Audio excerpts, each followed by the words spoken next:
Assalomu alaykum aziz yurtdoshlar. Bugun men sizlarga 16 avgustdan boshlab har bir odam tayyor turishi kerak bo'lgan juda muhim o'zgarishlar haqida gapirib beraman. Bu ma'lumot faqat tadbirkorlar, nafaqaxo'rlar yoki kredit olganlarga emas, balki bank kartasi ishlatadigan, kommunal to'lov qiladigan, jarima, soliq, subsidiya, nafaqa, aliment, kredit, uy-joy hujjati, ish haqi yoki davlat xizmatlari bilan aloqasi bor har bir kishiga tegishli. Men buni qo'rqitish uchun aytmayapman. Lekin vaqtida tayyorlanmagan odam keyin nega kartamdan pul yechildi? Nega arizam rad bo'ldi? Nega menga qarzdorlik chiqib qoldi? Nega subsidiya berilmadi? Nega jarima ko'payib ketdi deb yugurib yuradi. Shuning uchun videoni oxirigacha ko'ring. Hozirning o'zida kanalga obuna bo'ling, like bosing. Chunki bunday ma'lumotlar odamning pulini, vaqtini va asabini asrab qoladi. Avval qanday edi? Oldin ko'p masalalar bo'yicha odamlar keyin hal qilaman. Hozircha hech narsa bo'lmaydi. Qarzdorlik chiqsa ham xabar berishadi. Hujjatim eskirgan bo'lsa ham o'tib ketadi. Kommunal to'lovni keyingi oy qilaman. Bank kartamga pul tushsa hech kim so'ramaydi degan kayfiyatda yurardi. Ba'zi joylarda tizimlar bir-biri bilan to'liq bog'lanmagani uchun qarzdorliklar kech ko'rinardi. Eski ma'lumotlar vaqtida yangilanmasdi. Bir idoradagi xato boshqa idoraga darrov ta'sir qilmasdi. Endi vaziyat boshqacha bo'lyapti. Eng katta o'zgarish shundaki, ko'p jarayonlar elektron tizimlar orqali tekshiriladi. Qarzdorliklar avtomatik ko'rinadi. Arizalar berilganda odamning daromadi, mulki, qarzi, oilaviy holati, ro'yxatdan o'tgan manzili, bankdagi ayrim harakatlari va boshqa ma'lumotlari solishtiriladi. Ya'ni endi men aytsam bo'ldi, qog'oz ko'rsatib qo'ysam o'tadi, tanish orqali hal bo'ladi degan davr sekin asta tugayapti. 16 avgustdan boshlab ko'pchilik uchun eng sezilarli masala shuki, hujjatlar, to'lovlar va qarzdorliklar bo'yicha tartib kuchayadi. Bu degani sizda eski pasport ma'lumoti, noto'g'ri manzil, yopilmagan jarima, kechiktirilgan kredit, kommunal qarzdorlik, aliment qarzi yoki soliq bo'yicha muammo bo'lsa, u birdan boshqa xizmatlarda ham ko'rinishi mumkin. Masalan, siz subsidiya olishga ariza berasiz, lekin tizim oilangiz daromadini boshqacha ko'rsatadi. Yoki kredit olmoqchi bo'lasiz, ammo oldingi 220 ming so'mlik kechikkan qarz sabab rad javobi olasiz. Yoki avtomobilingizni sotmoqchi bo'lasiz, lekin eski jarima ijroga o'tib ketgani uchun taqiq chiqadi. Men ko'p odamlar bilan ishlaganimda bitta muammoni ko'raman. Odamlar o'z holatini oldindan tekshirmaydi. Muammo yuzaga chiqqandan keyin yuguradi. Aslida esa 16 avgustdan keyin yutadigan odamlar kimlar bo'ladi? Oldindan hujjatini tartibga keltirgan, to'lovlarni tekshirgan, ortiqcha qarzlarini yopgan, elektron kabinetlarga kirib ko'rgan, bank SMS'larini e'tiborsiz qoldirmagan odamlar yutadi. Birinchi bo'lib kimlar hushyor bo'lishi kerak? Eng avvalo bank kartasidan faol foydalanadiganlar. Bugun deyarli hamma kartadan foydalanadi. Ish haqi kartaga tushadi, pensiya kartaga tushadi, nafaqa kartaga tushadi, farzandga pul o'tkaziladi, internet orqali savdo qilinadi, kredit to'lanadi. Agar sizning kartangizga oyga 2 million, 3 million yoki 1 million so'm pul kirib chiqayotgan bo'lsa, buni oddiy deb qarashingiz mumkin. Lekin tizim uchun pul harakati iz qoldiradi. Agar siz rasmiy daromadsiz bo'la turib har oy katta summalarni qabul qilsangiz, keyinchalik savol tug'ilishi mumkin. Bu pul qayerdan? Qanday xizmat uchun soliq masalasi bormi? Misol keltiraman. Bir ayol uyda pishiriq qilib sotadi. Har kuni mijozlardan 20 ming, 80 ming, 20 ming so'mdan kartasiga pul tushadi. Bir qaraganda mayda pul. Lekin oy oxirida 6 million so'm aylanma bo'ldi. Agar bu faoliyat doimiy bo'lsa, uni oddiy tanishim pul tashladi deb tushuntirish qiyinlashadi. Bunday odam darhol qo'rqishi kerakmi? Yo'q. Lekin tartibga tushishi kerak. Masalan, o'zi band qilgan shaxs sifatida ro'yxatdan o'tishi, tushumlarni tartibli yuritishi, kerak bo'lsa soliq ilovasidan foydalanishi maqsadga muvofiq. Ikkinchi toifa, kredit yoki mikroqarz olganlar. Ko'p odam 20 million so'm, 3 million so'm, 1 million so'm kredit olib, keyin 2-3 kun kechiksa nima bo'ladi deb o'ylaydi. Lekin kredit tarixida hatto 5 kunlik kechikish ham iz qoldirishi mumkin. Masalan, siz telefon uchun 2 million 400 ming so'mlik muddatli to'lov olgansiz. Har oy 300 ming so'mdan to'lashingiz kerak. Bir oy 12 kun kechikdingiz. Keyingi yil uy ta'miri uchun 30 million so'm kredit olmoqchi bo'lsangiz, bank sizning intizomingizni ko'rib, foizni oshirish yoki umuman rad qilishi mumkin. Shuning uchun 16 avgustdan keyingi davrda kreditlarni mayli keyin deb qoldirish katta xato. Uchinchi toifa, kommunal to'lovlarda qarzi borlar. elektr, gaz, suv, chiqindi, issiqlik ta'minoti bo'yicha hisob-kitobni aniq tekshirish kerak. Ba'zan odam o'zini qarsiz deb o'ylaydi, lekin eski hisob raqamida 40 ming so'm, 120 ming so'm yoki 300 ming so'm qarz turadi. Bu kichkina puldek ko'rinadi. Lekin xizmat ko'rsatish, qayta ulash, jarima, penya yoki boshqa arizalarda muammo tug'dirishi mumkin. Ayniqsa uy sotib olayotgan yoki sotayotganlar buni albatta tekshirish shart. Men ko'rgan holatlarda odam uy oldi sotdi qilishdan oldin hammasi joyida deb o'ylagan. Notariusga borganda eski gaz qarzi, yer solig'i yoki chiqindi to'lovchi chiqib qolgan. Natijada bitim bir hafta kechikkan. Xaridor ham sotuvchi ham asabiylashgan. 4-toifa davlat nafaqasi, moddiy yordam. Subsidiya yoki imtiyoz olmoqchi bo'lganlar. Bu yerda eng muhim narsa ma'lumotlarning mosligi. Oilada necha kishi yashaydi? Kim ro'yxatda turibdi? Kimning daromadi bor? Kimning nomida mashina yoki uy bor? Kim aliment oladi? Kim ishlaydi? Kim ishsiz? Oldin ba'zi narsalar og'zaga tushuntirilgan bo'lsa, endi tizim ko'proq ma'lumotni o'zi ko'radi. Masalan, oilada 5 kishi yashaydi, ayol moddiy yordamga ariza beradi. Lekin turmush o'rtog'ining nomida eski bo'lsa ham avtomobil turibdi. Yoki o'g'li rasmiy ishga kirgan, lekin onasi buni hisobga olmagan. Natijada ariza rad bo'lishi mumkin. Har doim ham emas. Ko'pincha muammo odamning oldindan ma'lumotni tekshirmaganda bo'ladi. 5-toifa jarimalari bor haydovchilar. Yo'l harakati qoidalari bo'yicha jarimalar, fotoradar, to'xtash qoidasi, sug'urta, texnik ko'rik ijroga o'tgan qarzdorliklar doimo nazoratda bo'lishi kerak.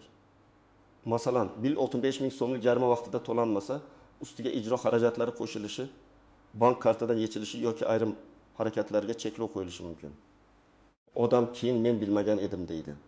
Lekin elektron xabarnoma kelgan bo'lsa yoki tizimda qarzdorlik turgan bo'lsa, bilmaslik muammoni yo'q qilmaydi. 6-toifa chet elga chiqmoqchi bo'lganlar. Agar siz yaqin kunlarda Rossiya, Qozog'iston, Turkiya, Koreya yoki boshqa davlatga ketmoqchi bo'lsangiz, qarzdorlik, aliment, sud ijrosi, pasport muddati, taqiq bor yo'qligini oldindan tekshiring. Aeroportga borib, chipta olib, yukingizni tayyorlab. Keyin chiqishga cheklov borligini bilish eng og'ir holatlardan biri. 3 million so'mlik chipta kuyadi, ishga borish kechikadi, oilaviy reja buziladi. Buni oldini olish uchun 10 daqiqa vaqt sarflab, rasmiy ilovalar va davlat xizmatlari orqali tekshirish kifoya. Kimlar uncha xavotir olmasligi mumkin? Agar sizning hujjatlaringiz joyida bo'lsa, kreditlaringiz vaqtida to'lansa, kommunal qarzingiz bo'lmasa, kartangizdan shubhali katta aylanmalar qilmasangiz, jarimalaringizni tekshirib tursangiz, davlat xizmatlarida ma'lumotingiz to'g'ri bo'lsa, vahmaga tushishga sabab yo'q.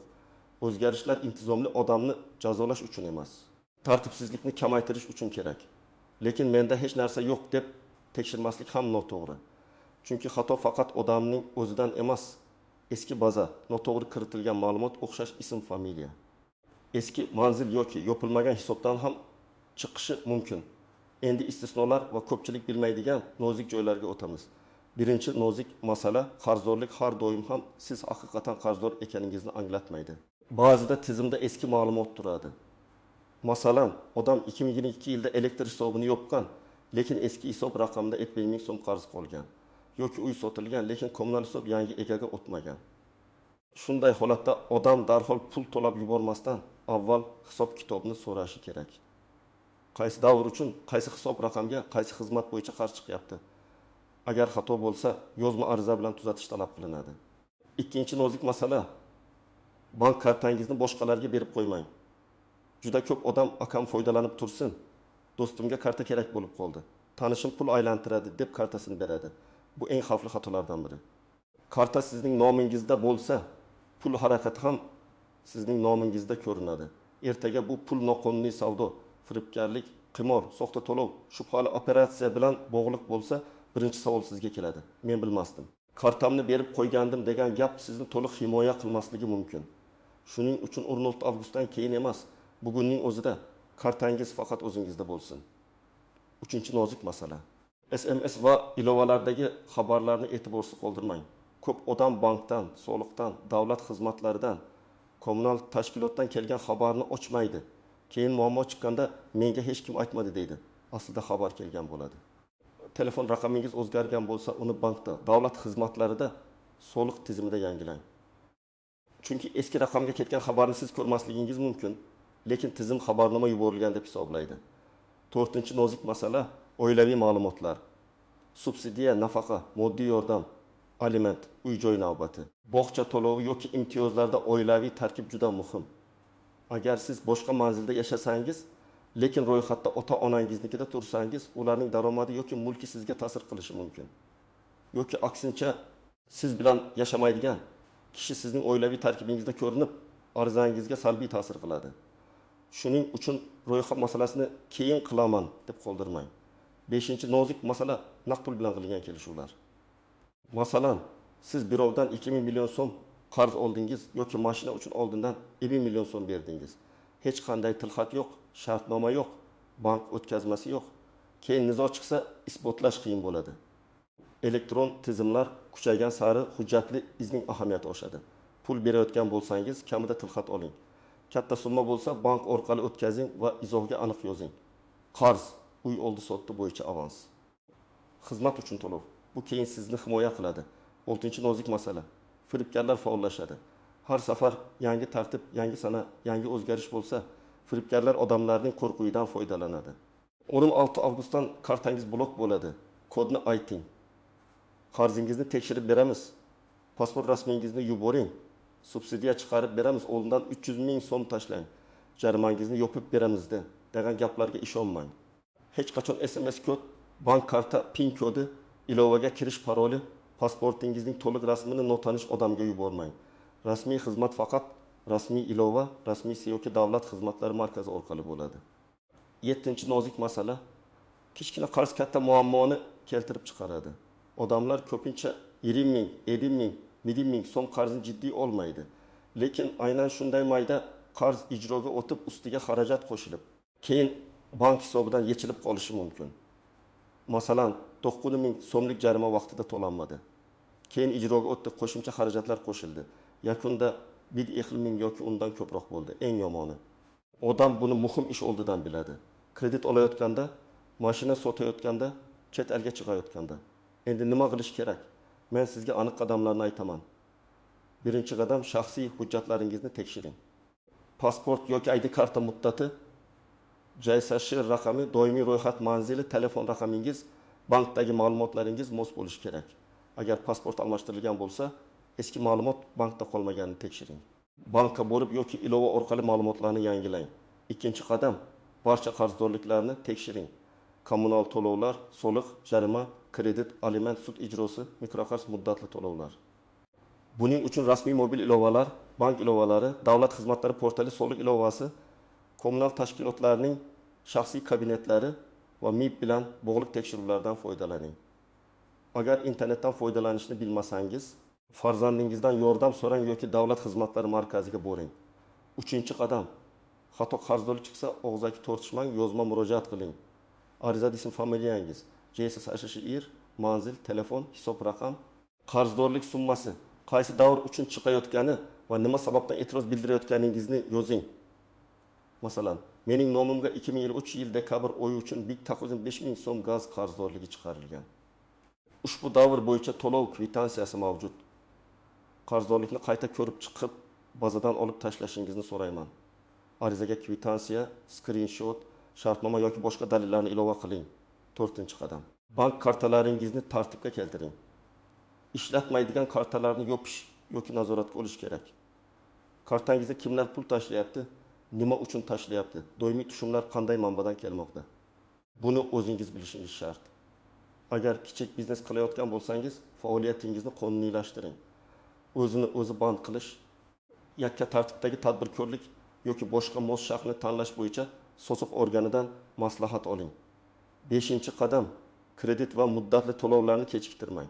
Agar to'lashga qiynalayotgan bo'lsangiz, bankdan qochmang. Bankka boring, restrukturizatsiya muddatini uzaytirish, to'lov jadvalini o'zgartirish imkoniyatini so'rang. Eng katta xato telefonni o'chirish va yashirinish. Bu sizning kredit tarixingizni yomonlashtiradi. Bank bilan gaplashgan odamda yechim topish imkoniyati ko'proq bo'ladi. 6-qadam, chet elga chiqishdan oldin kamida 7-10 kun avval hamma narsani tekshiring. Pasport muddati, qarzdorlik, sud ijrosi, aliment, jarima, kredit kechikishi, aviachipta ma'lumotlari. Agar taqiq chiqsa, uni aeroportda emas, oldindan hal qilish kerak. Qarzni to'laganingizdan keyin ham tizimda yangilanish uchun vaqt ketishi mumkin. Shuning uchun oxirgi kunga qoldirmang. 7-qadam oilaviy tarkib va ro'yxatni aniqlashtiring. Agar subsidiya, nafaqa yoki moddiy yordamga ariza bermoqchi bo'lsangiz, avval oilangizdagi har bir kishining holatini aniqlang. Kim ishlaydi, kim o'qiydi, kim ishsiz, kimning nomida mulk bor, kimning daromadi bor. Kerakli hujjatlar: pasport yoki ID karta, nikoh guvohnomasi, farzandlarning tug'ilganlik guvohnomasi, ish haqi ma'lumotnomasi, faqat manzili bank rekvizitlari. Agar kerak bo'lsa tibbiy hujjatlar, nogironlik bo'yicha ma'lumot, aliment hujjati yoki ishsizlik bo'yicha ma'lumot. 8-qadam kvitansiya va dalillarni saqlang. To'lov qilganingizdan keyin skrinshot oling. PDF va kvitansiyani telefonda va bulut xotirada saqlang.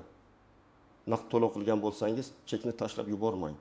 Kamida 3 yil saqlash foydadan xoli emas. Chunki ba'zan tizimda to'lov ko'rinmay qolishi mumkin, lekin sizda dalil bo'lsa, masalani tez hal qilasiz. 9-qadam firibgarlardan ehtiyot bo'ling. Hech kimga SMS kod bermang. Notanish linkka kirmang. Jarimangiz bor, mana shu havolaga kiring degan xabar kelsa, havolani bosmang. Rasmiy ilovadan o'zingiz tekshiring. Davlatdan pul tushadi, karta raqamingiz va kodni yuboring desa, darhol rad eting. Rasmiy tashkilot sizdan SMS kod so'ramaydi. 10-qadam oilangizdagi katta yoshli insonlarga tushuntiring. Ayniqsa ota-onalar, nafaqaxo'rlar, internetdan yaxshi foydalanmaydiganlar ko'proq aldanadi. Ularga ayting, telefon orqali kelgan har qanday bank xodimi, davlat xizmati, jarima bo'limi degan odamga darrov ishonmasin. Avval farzandiga, yaqiniga yoki rasmiy raqamga qo'ng'iroq qilsin. Xulosa qilib aytsam, 10 avgustdan keyingi o'zgarishlarning eng katta mazmuni shuki, endi har bir odam o'z hujjati, qarzi, to'lovi, bank kartasi va davlat xizmatlaridagi ma'lumotini tartibda ushlash kerak. Bu qo'rqinchli emas, lekin beparvolik qilgan odam uchun og'ir bo'lishi mumkin. Bugun 15 daqiqa vaqt ajratib tekshirgan odam ertaga bir haftalik yugur-yugurdan qutuladi. Siz hozirning o'zida 3 ta ishni qiling. Qarzdorliklarni tekshiring, bank kartalaringizni nazorat qiling. Hujjat va telefon raqamingiz ma'lumotlarini yangilang. Agar xato topsangiz, og'zaki emas, yozma ariza bilan murojaat qiling va dalillarni saqlang. Sizningcha bunday o'zgarishlar odamlar hayotini yengillashtiradimi yoki aksincha qiyinlashtiradimi? Video foydali bo'lgan bo'lsa, albatta like bosing, yaqinlaringizga yuboring va kanalga obuna bo'ling. Chunki bunday ma'lumotni vaqtida bilgan odam o'z pulini ham, vaqtini ham, huquqini ham himoya qiladi.